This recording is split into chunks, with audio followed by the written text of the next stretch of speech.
What's your judgment on the movie Valerian? I did not see that movie, but I know you did.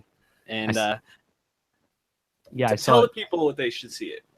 I saw it after seeing Dunkirk, same day, with friend of the pod, Ryan Chin, who we also saw yesterday. Shout out Ryan Chin.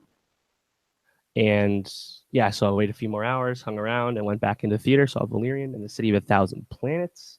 As I talked about a few weeks ago, it's based off of the 1967 French comic Valerian and Laureline. It ran for many decades. Mm-hmm. And if you've been paying attention, you'll see that the box office domestically was very poor.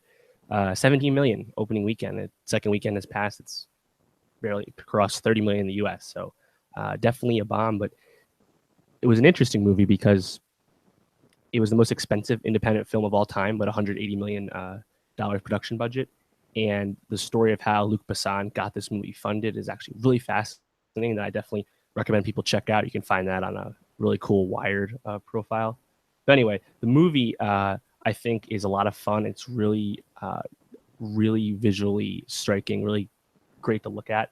And it is like a fun sci-fi movie. The world is actually really fascinating. I really wish they could have built on it more, but judging with his box office struggles, I don't think that's likely.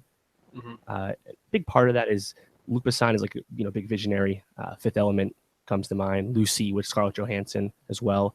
He has cool and unique ideas, but the Valerian script definitely was lacking. Some of the dialogue wasn't great, and also Dane DeHaan, the lead, alongside Cara Delevingne. Dane DeHaan is playing a Han Solo type who gets laid all across the galaxy, and I'm sorry, but Dane DeHaan is just not believable as that kind of character. No, definitely not. So he was a little miscast. He should have been in Dunkirk, if anything. Not like a would-be blockbuster. But overall, I think it was enjoyable, especially if you're a sci-fi fan. The movie is having a strong start in France, so it might not be the worst bomb ever, but unfortunately over here, talk of a sequel is probably little late now. So I think it's fun. Definitely catch it like on demand or on a plane or something, because it's with like the aliens, the idea. There's so much going on. It's just like the visual palette of the Star Wars prequels, but today with better effects and so many aliens, and it is really, really cool to look at. But not everything's great about it.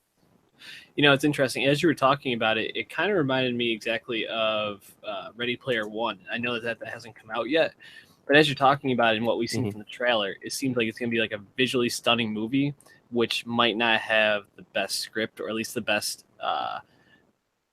original work to play off of, knowing that people don't really like it. But as you're talking, I feel like Ty Sheridan and Dane DeHaan should have switched places, because I feel like for someone who's going to be in a video game the whole time, he could have probably been in Ready Player One, and then Ty Sheridan strikes him way more as a Han Solo type than he does. Yeah, he's an X-Men, a Cyclops, so you could definitely see it.